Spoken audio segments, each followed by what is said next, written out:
प्रिय दर्शकों और श्रोताओं, जय सिया राम, जय श्री कृष्णा।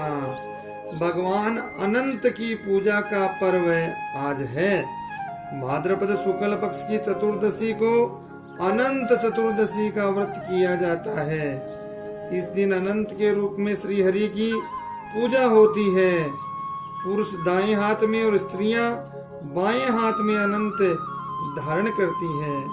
मैं अनंत भगवान की पूजा विधि, व्रत की महिमा और इसकी व्रत कथा आपको सुनाता हूँ। सुनिए।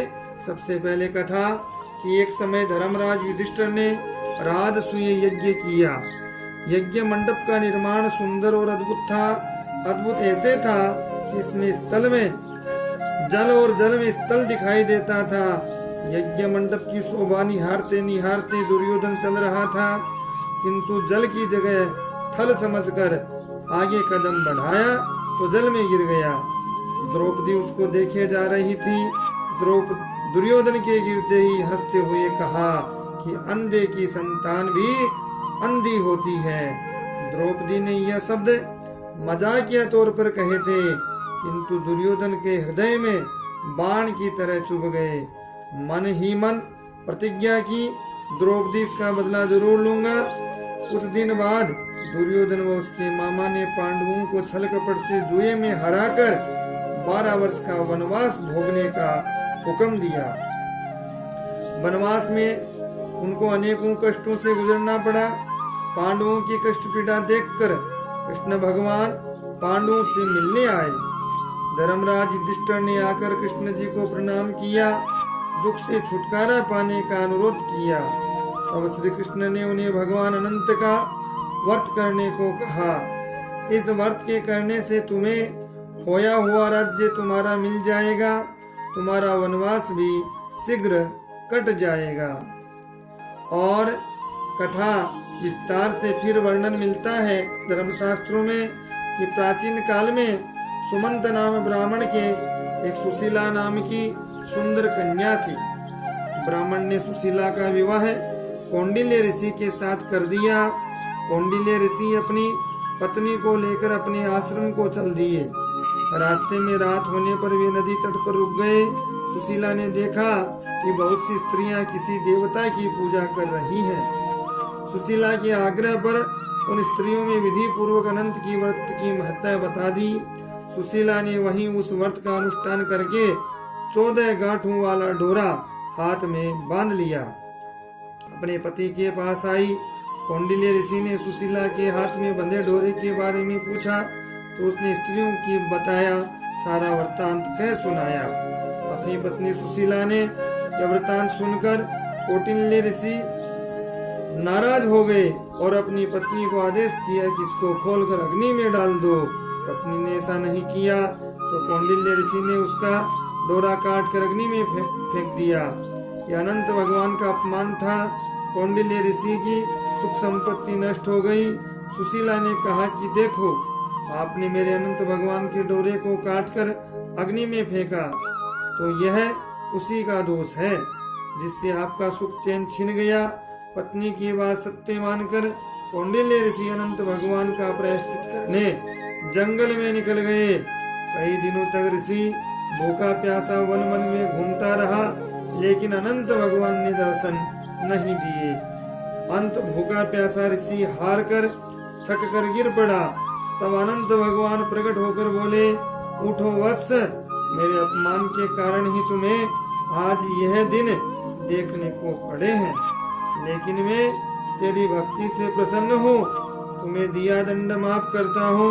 तुम आश्रम जाओ और 14 वर्ष तक विधि विधान से मेरा व्रत करो, जिससे तुम सभी दोषों से मुक्त हो जाओगे। आश्रम आकर कौंडिल्य ऋषि और उसकी पत्नी सुशीला ने पूर्ण विधि विधान से अनंत चतुर्दशी भगवान का व्रत किया, जिससे उनके सारे कष्ट दूर होकर पूर्ण धन धन्य बन गया। इस प्रकार धर्मराज युधिष्ठिर सहित सभी पांडवों ने कृष्ण भगवान के बताए अनुसार अनंत चतुर्दशी का व्रत किया, जिससे उनको महाभारत युद्ध में विजय प्राप्त हुई और अपना खोया हुआ साम्राज्य वापस मिल गया। बोलो अनंत भगवान की जय। तो भगवान श्री विष्णु का ये व्रत बड़ा अनुपम और अद्भुत है। तो इसमें 14 गांठ का एक जो है रेशम या कुंकू रंग में रंगे धागे होते हैं और इन्हीं धागों से अनंत का निर्माण होता है। ये व्यक्तिगत पूजा है, इसका कोई सामाजिक धार्मिक उत्सव नहीं होता। अग्नि पुराण में इसका विवरण मिलता है। व्रत करने वाले को धान के प्रसर आटे से रोटियां या पूड़ियां बनानी होती है, जिसकी आदि वह ब्राह्मण को देता है, से स्वयं प्रयोग में लेता है। इस दिन व्रत करने वाला प्रातः काल स्नान और नित्य कर्मों से निवृत्त होकर कलश की स्थापना करें। कलश का अष्टदल कमल पर समान बने बर्तन में कुश से निर्मित अनंत की स्थापना करें। इसमें आगे कुमकुम केसर हल्दी से रंग रंगा हुआ कच्चे डोरे वाला 14 गांठों वाला अनंत रखें। इस प्रकार से व्रत की महिमा बहुत है। यूं तो व्रत नदी तट पर किया जाना चाहिए, हरि की लोक कथाएं सुननी चाहिए, लेकिन संभव न होने पर घर में भी मंदिर के सामने किया जा सकता है। हे वासुदेव, हे इस अनंत रूप संसार रूपी महासमुद्र में डूबे हुए लोगों की रक्षा करो, उन्हें अनंत के रूप में ध्यान करने में संलग्न करो। अनंत रूप वाले प्रभु तुम्हें नमस्कार है। यदि हरि अनंत है तो 14 गांठें हरि द्वारा उत्पन्न 14 लोगों की प्रतीक है। अनंत चतुर्दशी पर कृष्ण द्वारा युधिष्ठिर से कही गई कौंडिल्य एवं उनकी स्त्री शीला की गाथा सुनाई जाती है और सुनना चाहिए। और इस प्रकार से यह व्रत 14 वर्ष तक बताया गया है। 14 वर्ष बाद में इसका उद्यापन है, विष्णु लोक की प्राप्ति होती है। इस दिन भगवान विष्णु की कथा होती है, उदय तिथि ली जाती है। कि आपको पूजा कैसे करनी चाहिए इसका वर्णन जैसे कि मैंने बताया।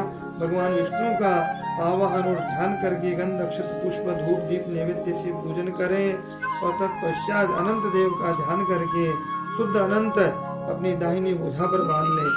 यह डोरा भगवान विष्णु को प्रसन्न करने वाला, अनंत फल देने वाला होता है, धन पुत्र कामना की पूर्ति करने वाला। इस दिन नए डोरे के अनंत को धारण करके पुराने को त्याग देना चाहिए। इस व्रत का पारण ब्राह्मण को दान करके करना चाहिए। अनंत की 14 गांठें 14 लोकों की प्रतीक मानी गई है। उसमें अनंत भगवान विद्यमान है। भगवान सत्य नारायण के समान ही अनंत देव भी भगवान विष्णु का एक नाम है, इसलिए ये विष्णु भगवान का परम अद्भुत व्रत है। बोलो विष्णु भगवान की जय। आप इसी प्रकार से वीडियो को देखें, सुने, श्रवण करें, लाइक शेयर सब्सक्राइब करें, कमेंट करें, बेल आइकन को जरूर प्रेस करें और अपना प्रेम स्नेह देते रहें। जय सिया राम, जय श्री कृष्णा।